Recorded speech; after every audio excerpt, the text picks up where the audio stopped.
Welcome to America's Heroes Group. Welcome back. This is America's Heroes Group. This time is our Roundtable Veterans Court with Judge Hooks, Attorney Lori Roper, and Mr. Scanlon's not in with us today. But we have Miss Lori Roper. She's a Cook County supervisor and attorney for the Problem-Solving Courts. Today is Saturday, March 26, 2022. March is National Women's History Month and Disability Awareness Month. Our host is Kelley. I'm the co-host, Sean Claiborne. Our executive media producer is Ivan Ortega of Scouts Under Productions, and our executive producer is the one and only Glenda Smith. So we want to have a conversation about some things that have been going on, which you have heard about, and that is Ketanji Brown Jackson, the U.S. nominee to the Supreme Court. Now, Laura, are you there with us? Yes, I am. Hello. How you doing? So, I am good. So what's new in your part of the world, first of all? Well, the newest thing that's happening right now is, as you said, Ketanji Brown Jackson.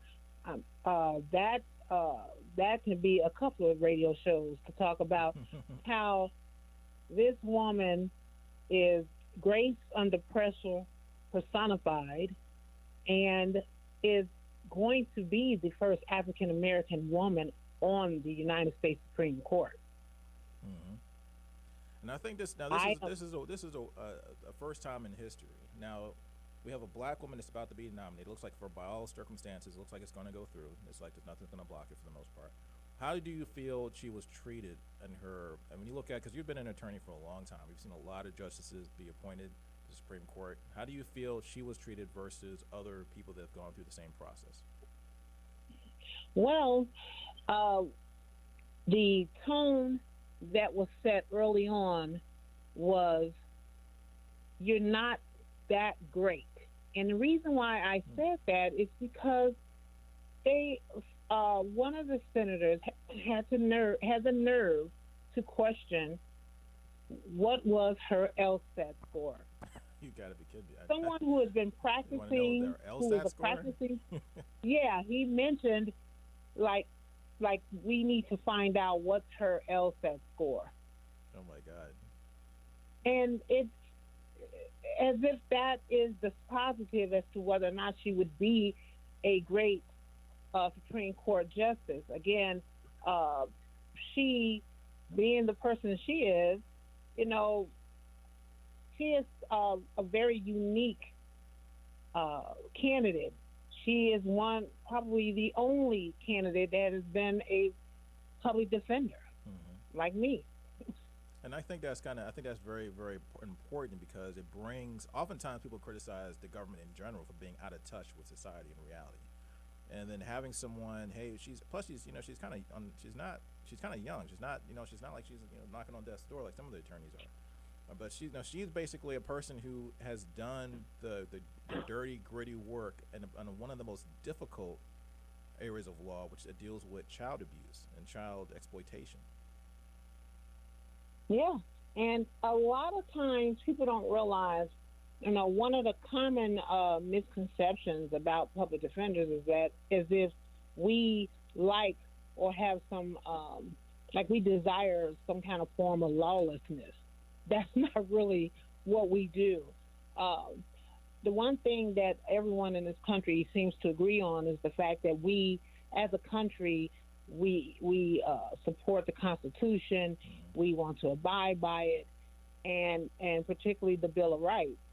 And the one thing that public defenders do is we protect those rights, and we protect them regardless of who we have to represent. We don't pick our clients. So if you get a person charged with a hate crime, anything, we don't pick those cases. They come to us, and we, being the defenders, as I like to think, defenders of the Constitution, we have to represent them, because that's what the Constitution requires. Everyone is required to have a defense. That is Gideon versus Wainwright. Everyone deserves an attorney, and that is why, being a public defender is such a, it's a calling. It's what we do, and she did that well. But then she ascended to the federal bench. and she's doing that well. And she was the obvious person to pick to be on the United States Supreme Court, and I couldn't be prouder. And one thing I like about her confirmation responses in the hearings is that she mentioned oftentimes what you just talked about, which is attorneys and the judges don't make the laws. All they do is basically carry out the letter of the law. So if the laws say this is what needs to be done, their job isn't to interpret that and make sure that they follow the law to its letter. But she seemed like she was getting questioned oftentimes for what the Congress had written into law. They're blaming her for doing what the law said. Exactly, and that's what people don't realize. Again, as a judge, and interesting enough, I'm actually running for judge myself. And the one thing is that judges have to abide. They don't make the law. As you just said, the judges don't make the law. We have legislatures, we have the Senate, we have Congress. They make the law, and the judges, the judiciary, interprets and applies, and that's what happened. Particularly, one question that they just kept bringing up was about a sentence she gave someone on a child pornography case, and she went by the sentencing guidelines. And one particular part about I don't know which case she was discussing, but it did have something to do with the child pornography, was the fact that she followed the law that actually a previous Supreme Court justice wrote an opinion about, and that was Scalia. And essentially, in that particular opinion, Scalia and I believe, I can't remember the other justice, they both were basically saying that the law couldn't apply because no one had envisioned or thought about the internet and how digital versions of those photographs will be on the internet, and so the law is not adequate because it does not encompass the internet. But judges can't make up the law. Right. Basically, they're letting the Congress know that's something you all need to do. You all need to address that, so we will have the tools to, sentence a person properly or do whatever it is.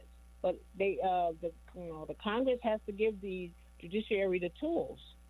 I agree with that, and this conversation is going to get very, very juicy in a minute because we got a lot of stuff we can talk about for days on this topic you mentioned before.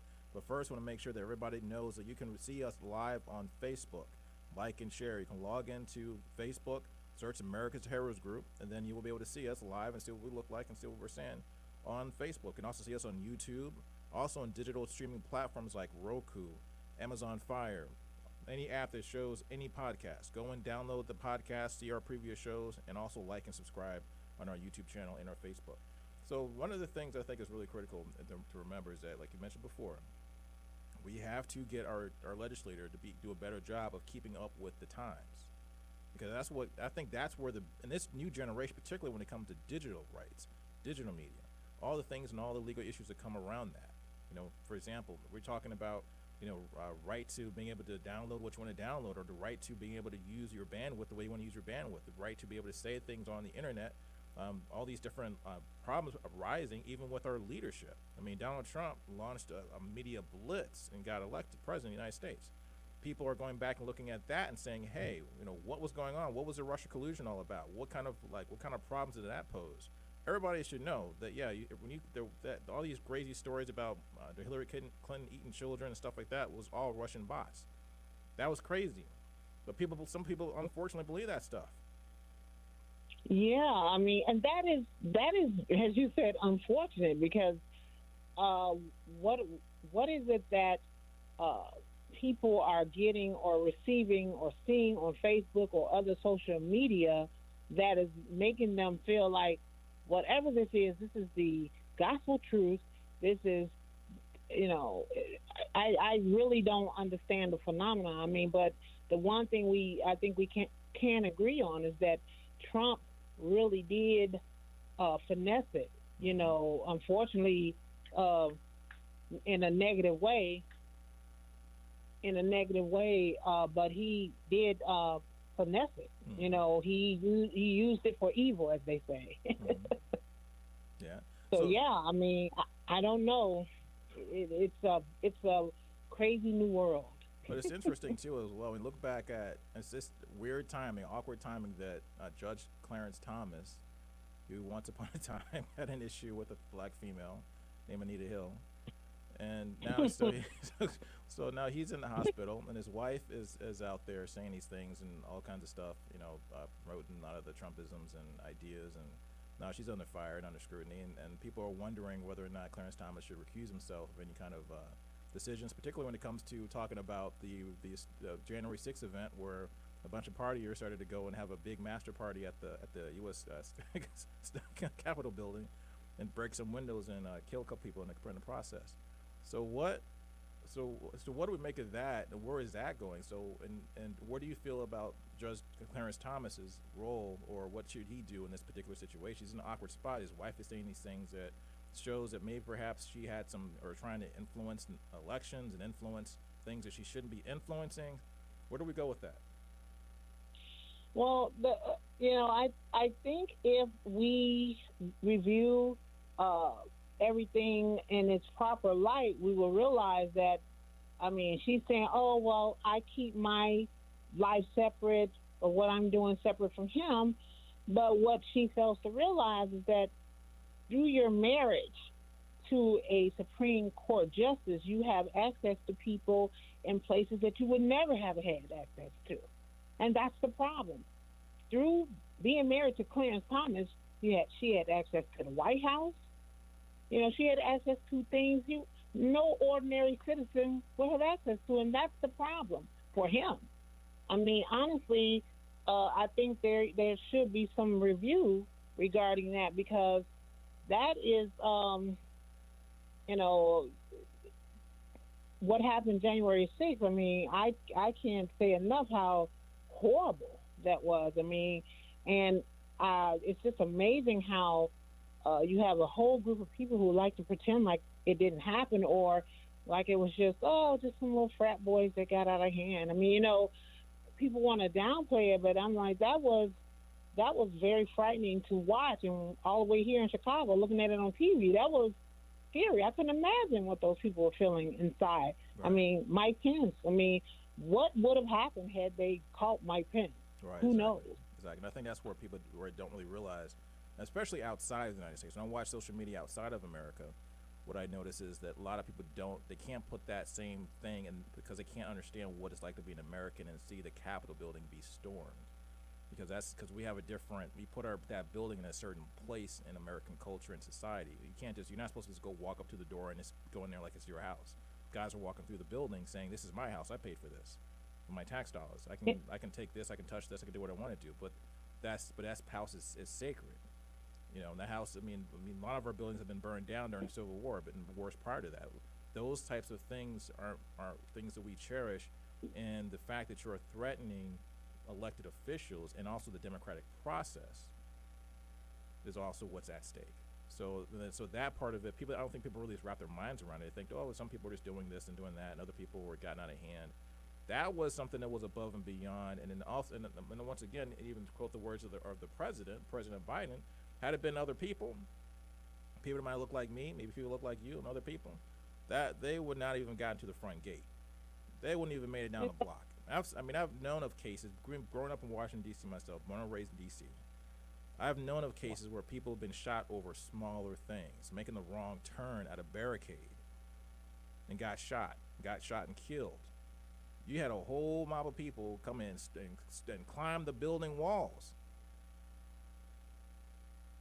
Yeah, I mean, when you look at those photos or look at the images, it's hard to believe that was happening here.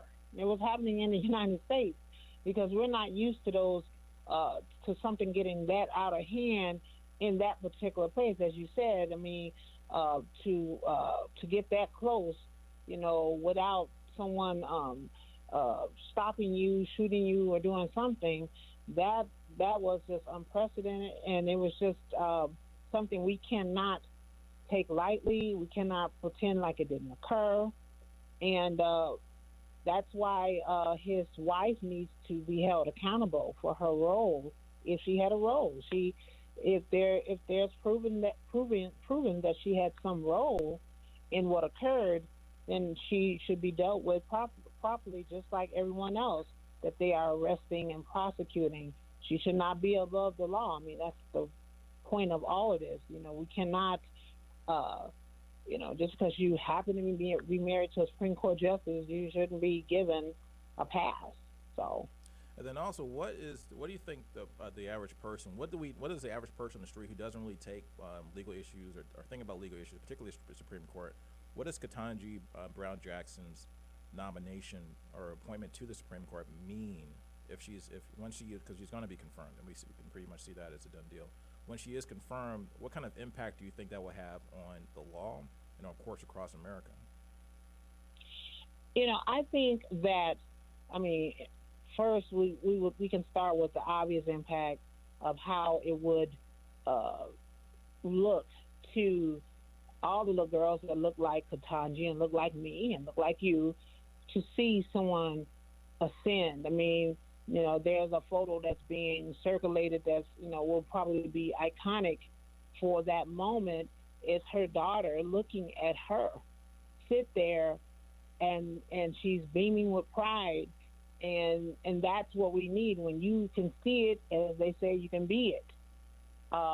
So just that minimal, it seems minimal, but that would mean a lot, and it could change things for generations.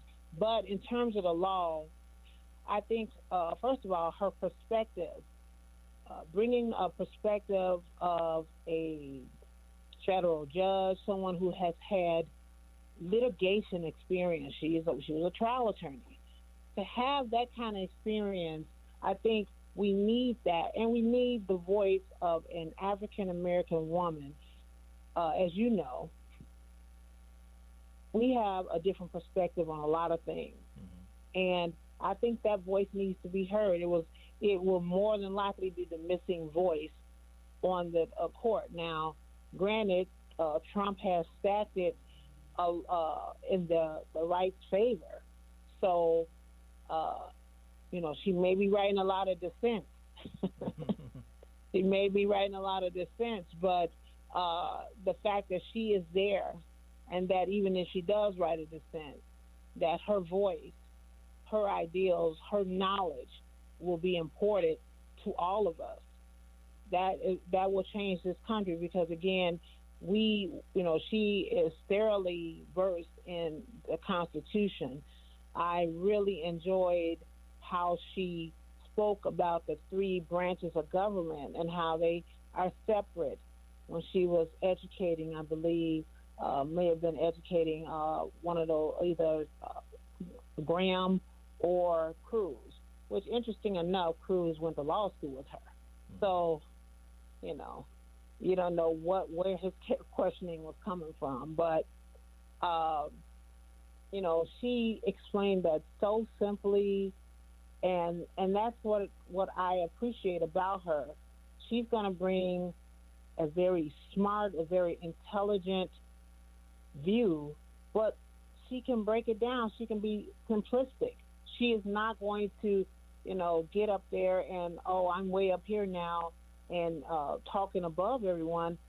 She was very clear as to how she was explaining things, and I think that's all we can really hope for, is that she's going to get on that court, and she's going to give her votes on things that she knows matters to most American people.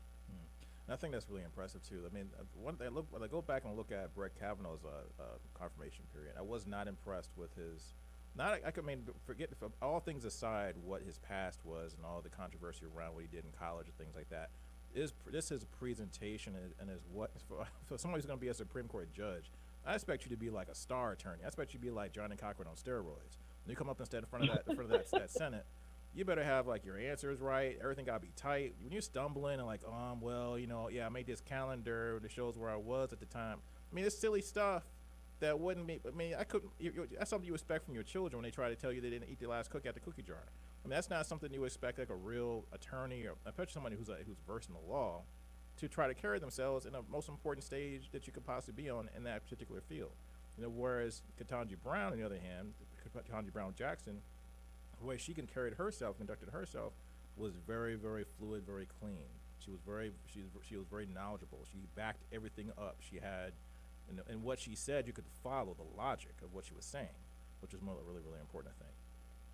Yes, and again, that is what we need. We don't need someone to try to talk above the public. We need someone that can speak, and so people can understand. I mean, when she broke down so many different things that they were asking her, it was very, very clear.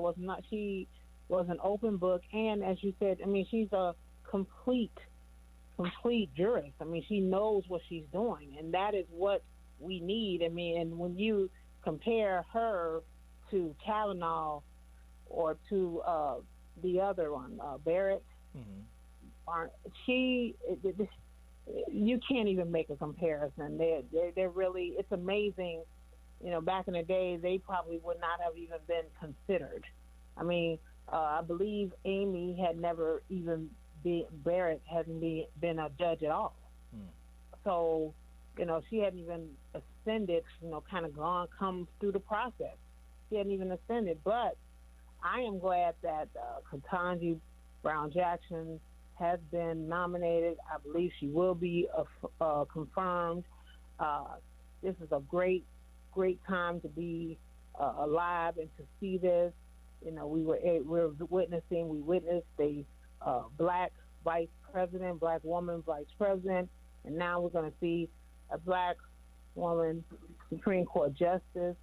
And I feel, of course, especially close to this one. I mean, me being a public defender, and again, myself, I'm running for judge at this particular time in the 6th Sub-Circuit in the city of Chicago. And to see someone that walked the same walk that I did in terms of a career, it just makes you feel that the sky's the limit. You see someone like her.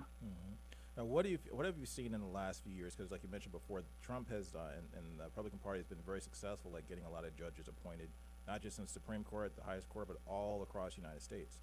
So that being said, what have you seen change since that's occurred, since that trend has been flowing across the nation? Well, I've not, I can honestly say I don't know if how much it has affected across the nation, because I will say honestly, being here in Illinois and the fact that we have a Democratic governor and things of that nature, me being a public defender in Cook County, I'm dealing with local law, so not so much. I don't feel that change, but I'm sure that those judges, a lot of them are probably not as qualified as they could be, because again, if you were to put Ketanji Brown Jackson, and if she did not have the credentials she had, she would never even be in this conversation. And again, showing that we have to be twice as good, and she is showing that she is. So I hope that while we do have a Democratic president, that he can address the fact that we do need more federal judges. I mean, I think there were some issues across the country, particularly with Trump being in. We had a lot of people, a lot of prosecutors retire or leave. I mean, we had a lot of things happen. So I'm hoping that we will see the courts address the issues that matter.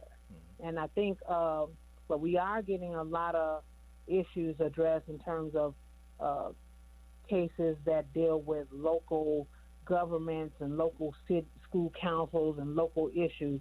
And we'll see how they work their way up and how they make it to Supreme Court, and maybe we'll be able to see how Ketanji Brown Jackson rules on those.